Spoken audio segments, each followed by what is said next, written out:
Picture this. It's the dead of summer, your air conditioning is sputtering, and your house feels like an absolute sauna. Oh, yeah, the worst feeling. Right. So you grab your phone, and you start frantically searching the internet for, how to upgrade your HVAC system without going completely bankrupt. Naturally. But almost immediately, you find yourself wandering through these digital ghost towns of stale information. Yeah, that happens so often now. You're reading these search engine optimized articles from like 2 or 3 years ago, completely convinced they represent current reality.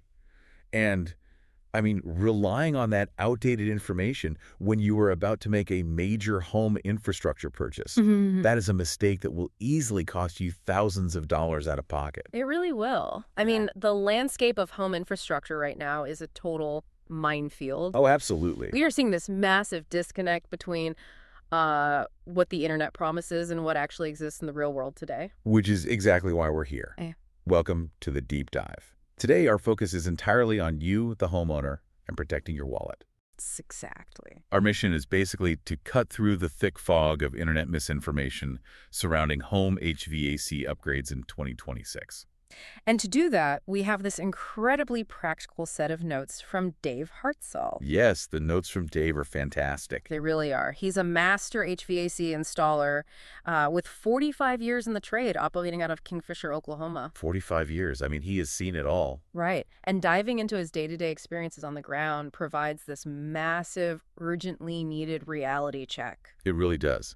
Because people are so confused right now. They are. And to really set the stage for how pervasive this misinformation is, Dave shared a remarkably frustrating anecdote right from the start. Oh, yeah, the one about the sister-in-law. Exactly. So he was talking to a potential customer just last week, and this customer was asking questions on behalf of her sister-in-law, who had been intentionally suffering through the brutal Oklahoma heat with a failing AC unit. Which is just miserable. Oh, it's dangerous, honestly. But she was deliberately waiting until 2026 to install a new high-efficiency heat pump for one specific reason. Let me guess.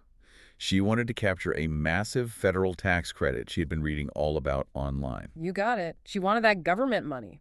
She probably thought she was being incredibly financially savvy, treating those articles like a guaranteed government payday, just waiting to be claimed. Absolutely. She endured a miserable summer, assuming she was, playing the long game. But Dave had to be the one to break the bad news to her. Ouch. Yeah. That specific federal tax credit, it simply vanished overnight. It officially expired on December 31st, 2025. Wow. So she spent all that time sweating in her house, waiting for a financial safety net that no longer exists in any capacity. Okay, let's unpack this. Because if people are planning their 2026 household budgets around money that turned into a pumpkin at midnight on New Year's Eve, we have a major systemic problem. We really do. What exactly died on December 31st?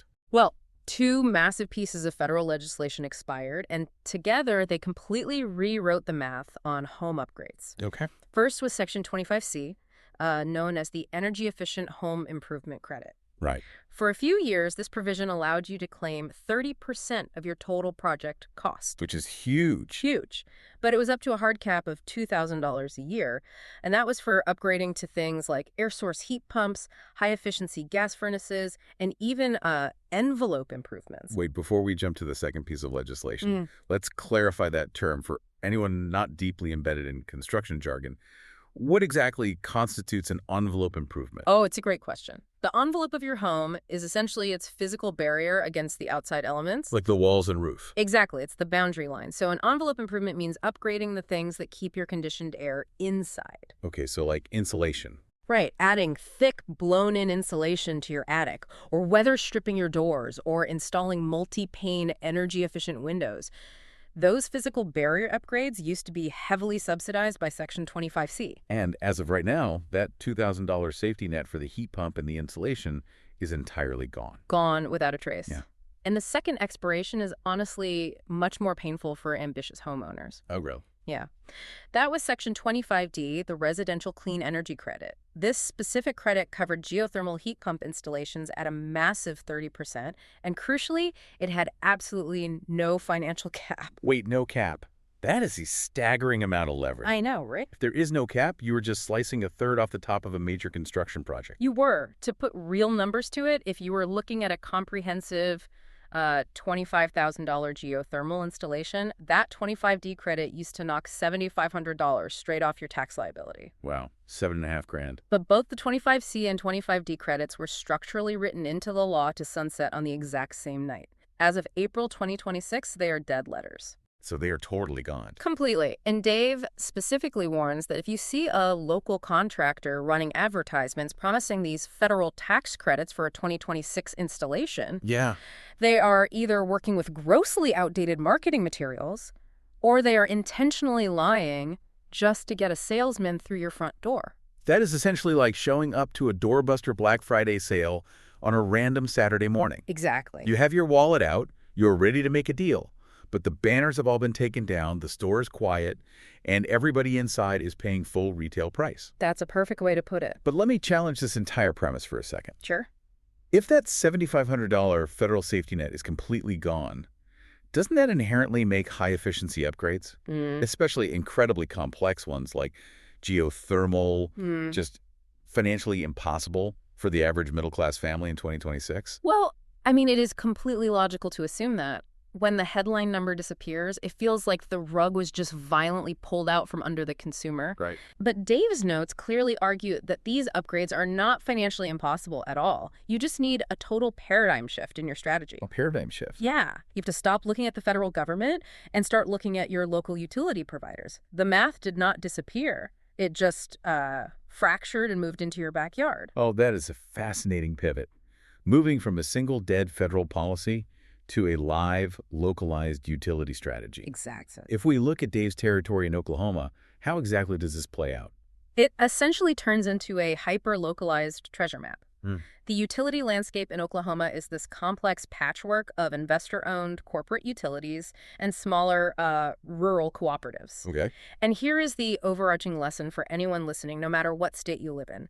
Your specific service address, like your literal zip code now, completely dictates your financial reality. Meaning my neighbor living 3 miles down the county road might have access to an entirely different set of financial rules and rebates than I do, simply because a different company owns the power lines on their street. Precisely. Your zip code is now your bank account when it comes to HVAC. That is wild. It is.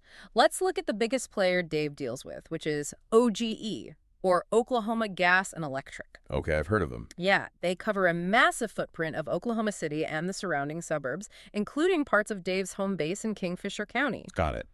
In 2026, OG&E offers a rebate of $1,500 per qualifying conventional high-efficiency unit. Okay. And they allow you to max that out at $3,000 per home if you have, say, a dual-unit house. A $1,500 check is certainly a solid dent. But what about the massive geothermal systems? The ones that just lost their $7,500 federal backing? For geothermal installations, OG&E steps up and offers $1,000 per ton. Okay, wait. Let's pause and define a term here, because the industry throws the word ton around constantly. Well, they do all the time. If an installer tells me I need a 4-ton air conditioner, I am not burying 8,000 pounds of literal metal in my backyard, right? Not at all. It is one of those stubborn historical terms that never left the trade. A ton in HVAC terms has absolutely nothing to do with physical weight. What is it then? It is a measurement of cooling capacity. It goes back to the days before mechanical air conditioning, when people cooled buildings with actual ice. Wait, really? Ice? Yeah, literal ice. 1 ton of AC capacity is equal to 12,000 British thermal units, which happens to be the exact amount of heat energy required to melt a 1-ton block of ice over a 24-hour period. Oh my gosh, that makes so much sense now. Right. So a bigger, draftier house simply requires more tons of capacity to remove the heat. That completely demystifies it. Yeah. So if I have a large house, I need more tons of cooling power, which under OG&E means a larger rebate check. Exactly. But Dave's business in Kingfisher also services a lot of deep rural territory outside the city limits. How do those customers fare? What's fascinating here is that the rural utility cooperatives are secretly holding the biggest piles of cash. Oh, yeah. Dave specifically highlights a cooperative called Seek Energy, which he refers to as the Rural Co-op Gold Mine. The gold mine. They are offering an astounding $2,000 per ton for geothermal installations, with a hard cap of $24,000 total. Let me do that math in my head. $2,000 per ton of cooling capacity. If you own a large rural farmhouse and you are installing a 6-ton geothermal system, You are receiving a $12,000 rebate check directly from that rural utility company. $12,000. Yeah. That completely overshadows the expired federal tax credit. I know, it's wild. It is actually more money than the federal government was ever offering. It entirely rewrites the financial logic of the project. But this is exactly where the patchwork system becomes a minefield. How so? Well, Seek Energy strictly covers a specific geographic footprint of 10 counties. And unfortunately for Dave, Kingfisher County is not on that list. Oh, man. So as an installer, he has to be incredibly meticulous. If he accidentally quotes that massive $12,000 rebate to a homeowner who sits just 1 mile outside the cooperative line, Oh, that would be a disaster. yeah, he ruins the entire financial scope of their project. It is the definition of a geographic lottery. Who else is operating in this patchwork? There are several other players with varying levels of generosity. Cimarron Electric covers certain parts of Kingfisher County and offers a modest $600 rebate. Yeah. Then you have OEC, the Oklahoma Electric Cooperative. They offer between $400 and $700 per ton for geothermal and $200 to $325 per ton for standard air source heat pumps. And there's city utilities too, right? Yeah, municipal players like KPWA, the Kingfisher City Utility, and CVEC, Canadian Valley Electric, all of them have actively documented 2026 rebate programs. I am going to be entirely honest with you. If I am a homeowner trying to balance my family budget, this sounds like an absolute nightmare to navigate. It really does. Most people I know have their light bills set to autopay. They have no idea what the corporate name of their power provider is, let alone whether they technically fall into an investor-owned territory or a rural cooperative boundary. Are we really expecting homeowners to map out utility grid lines? Well, Dave recognizes that exact frustration, and he offers a brilliantly simple solution to bypass the confusion. Which is? You don't need to map anything. You just need to grab your most recent electric bill, whether it is a physical paper copy or a PDF in your email. Okay. Look at the logo right at the top left corner, whatever company name is printed there. Go directly to their specific 2026 rebate webpage. Just skip the general web search? Exactly. Ignore the broad Google searches, ignore the national SEO articles.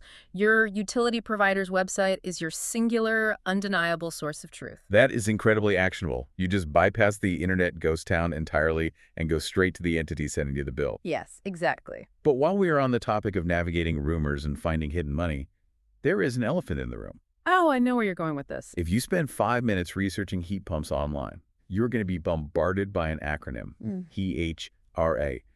What is the reality of this program? Right. Here's how. It stands for the High Efficiency Electric Home Rebate Act, and it is arguably the single biggest source of homeowner confusion in 2026. From the articles I have seen, this program was originally funded by the Federal Inflation Reduction Act.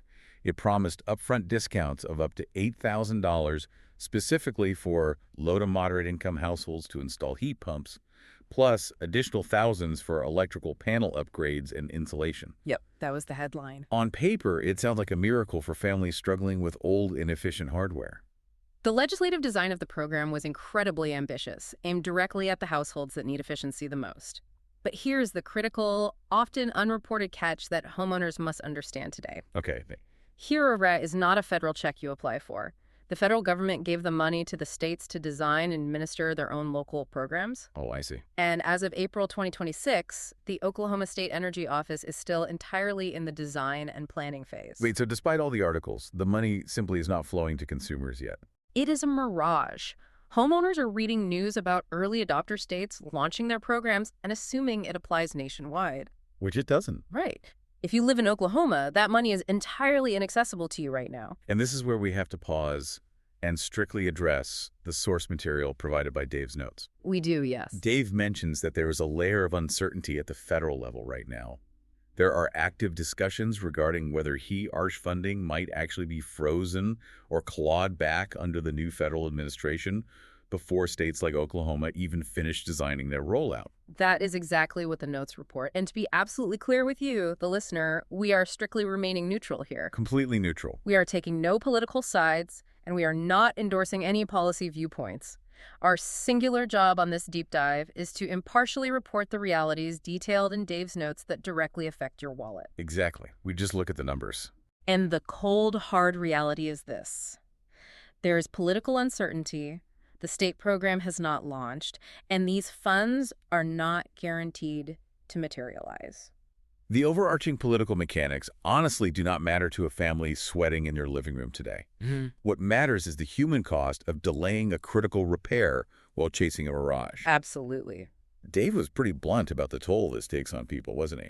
He was incredibly blunt. He described the agonizing reality of watching his customers literally suffer through 110-degree Oklahoma summers. It is just awful. Their old AC units are sputtering, their homes are unbearably hot, and they are intentionally choosing to be miserable entirely because they are holding out for this rumored government Hiraitra money to finally appear. It is absolute madness. It is like standing on the side of a desert highway with a blown-out tire, refusing to call a tow truck because you read a rumor online that the state might start handing out free tires next month. Yes. You were just stranded in the heat for no reason. That analogy hits the nail on the head. Dave's professional advice is uncompromising. Do not delay a necessary quality-of-life installation for rebate money that you cannot physically touch today. Because it just might not be there. Right. If you install a system and a retroactive rebate program magically appears next year, consider it a wonderful bonus. But you must plan your family's budget around the concrete realities of today. So if the government isn't going to bail out our homeowner sweating in the 110-degree heat, what does the out-of-pocket reality actually look like for them today? Let's get into the hard math. Let's run through Dave's specific real-world scenarios for an OG&E customer living in Kingfisher who desperately needs to replace a 4-ton system. Okay. Scenario 1 is a conventional setup. This homeowner decides to install a new 4-ton 16 SEER 2 train heat pump system. Quick pit stop. For anyone who hasn't shopped for an AC unit recently, what does 16 SEER 2 mean? SEER stands for Seasonal Energy Efficiency Ratio. Think of it exactly like the miles per gallon rating on a car. Okay, so higher is better. Right. The higher the SEER number, the less electricity the unit uses to produce the same amount of cold air. And the 2. The 2 at the end just means it was tested under the newer, much stricter federal testing guidelines. Many homes right now are running on ancient systems with a SEER rating of maybe 10. Oh, wow. So jumping to a 16 SEER 2 is a massive leap in technological efficiency. Understood. So our homeowner is upgrading to this highly efficient conventional system. What is the financial damage? The upfront total project cost is roughly $14,000. Okay. But then we apply that real live 2026 OG&E utility rebate of $1,500. Your net cost immediately drops to $12,500. That's a good drop. Yeah. And if you don't have that in cash, Dave works with financing companies like Synchrony, Wells Fargo, and WiseTech. Financing that net cost puts your monthly payments squarely in the $200 to $250 range. Which is manageable for a lot of folks. But here is the kicker. Because you upgraded from that old SEER 10 dinosaur to a 16 SEER 2 unit, you are realistically going to see your summer electric bills drop by $40 to $50 a month. That is a crucial detail. The mechanical efficiency of the new hardware actively offsets a significant chunk of your monthly financing costs. Exactly. The system is partially paying for itself every month. Now, let's look at scenario 2. Same family, same house, but they want to go for the absolute gold standard. Geothermal. Right. So for a 4-ton geothermal installation, the upfront project cost is going to sit around $25,000. Okay, a $25,000 price tag compared to a $14,000 conventional system is a very steep mountain to climb. It is a significant premium.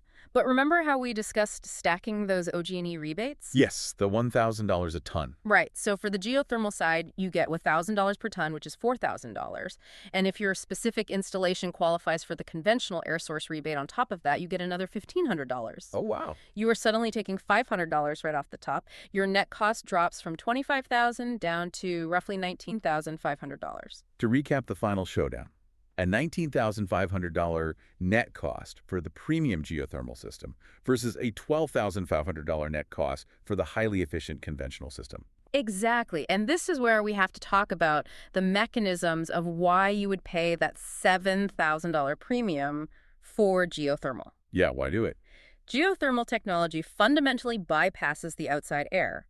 While a conventional system is outside screaming, trying to squeeze cold air out of a 110-degree Oklahoma afternoon. Which is working so hard. Yeah.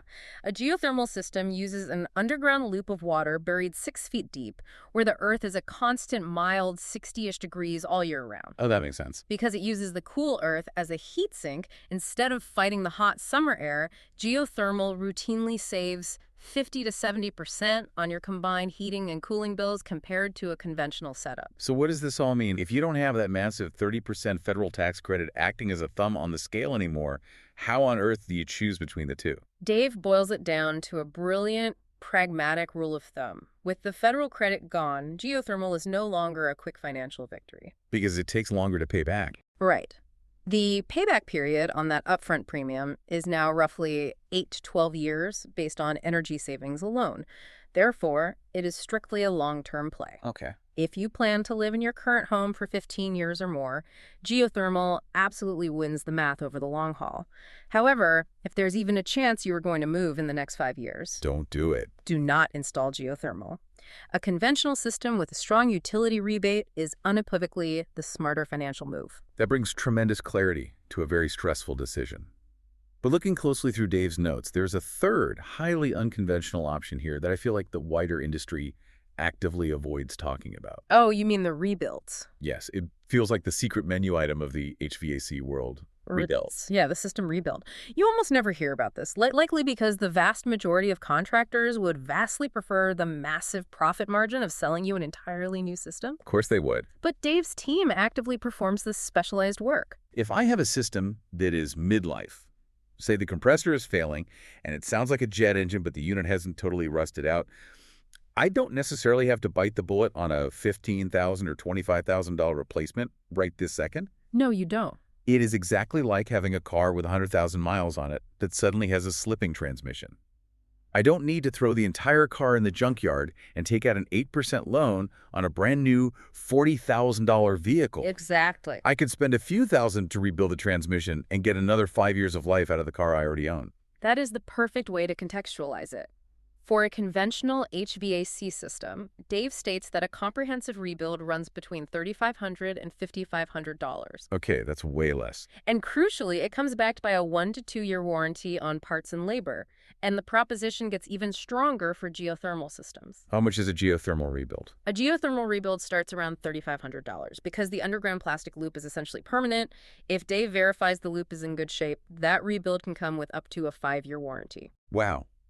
If we connect this to the bigger picture, by tactically spending $3,500 today, you are essentially buying time. Yes, you are. You can extend the operational life of your existing system by 8 to 10 years. You are entirely deferring that massive, budget-breaking replacement project until a point in the future when you are far more financially secure, or until the chaotic rebate landscape finally settles down. It is an incredible strategic buffer. It is. It is a phenomenal, pragmatic strategy for any family whose monthly budget is stretched tight right now, but who still desperately needs their home to be safely livable during an oppressive summer. So we have covered the history, we have navigated the pitfalls of the digital ghost towns, and we have broken down the exact mechanical and financial math. We've covered a lot. Now it is time to give you your marching orders. If you are listening to this and you know you need an upgrade in 2026, what is the concrete action plan? Well, Dave synthesized his decades of experience into a foolproof 4-step checklist. Okay, step 1. Step 1. Stop blindly Googling. Grab your last physical or digital electric bill and clearly identify the specific utility provider at the top. Got it. Step 2. Go directly to that specific provider's website and locate their official 2026 rebate page. That is your baseline reality. No more internet ghost towns. Exactly. Step 3. Bring in a professional. Dave's company charges a flat $111 for a thorough diagnostic on an existing system. Which is very reasonable. And he actually credits that $111 straight toward your repair bill if you accept the work within 14 days. Alternatively, simply call them for a free estimate on a completely new system. And step 4 is the ultimate defensive maneuver. If a contractor sits at your kitchen table and tries to use a federal tax credit to lower the final price of a 2026 installation, Yes. stand up and walk away immediately. Exactly. Dave is adamant about this. That sales pitch represents either a dangerous lack of professional knowledge or worse, predatory intent. If you are located in the Kingfisher, Oklahoma area and you want to talk to an installer who will give you the actual unvarnished math, Dave's operation is Hartzell's Heat and Air. Highly recommend them. You can reach them directly at 405-375-4822, or you can easily book online at hartzellsheetair.com. They are sitting at 4.8 stars across 271 reviews, which speaks volumes about their integrity. It truly does.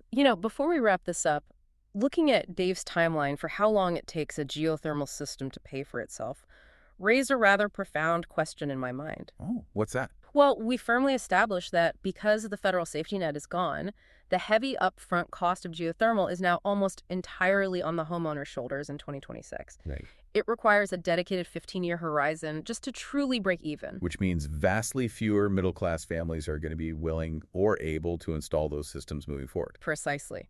So project your mind forward. Think about what that fundamental shift means for the broader landscape. Yeah. How is that going to impact the real estate market in, say, 2035? Oh, I see where you're going with this. If fewer people are installing geothermal today due to the massive upfront burden, the supply of high-efficiency homes will stall. Will older homes that happen to feature pre-existing, entirely paid-off geothermal systems suddenly become premium, highly sought-after properties? That's a great point. It makes you wonder if absorbing the pain of an HVAC upgrade today might actually be one of the best, most overlooked long-term real estate investments you could possibly make. That is an incredibly compelling thought to leave on. You aren't just buying cold air for this summer, you might actively be securing real estate leverage for the next decade. Exactly. And it perfectly underscores why you cannot rely on the digital ghost towns of the internet to guide your financial future. You have to understand the concrete realities of today, so you aren't left standing outside the store on Saturday morning wondering where the big sale went. So true. Thank you for joining us in this deep dive. We'll see you next time.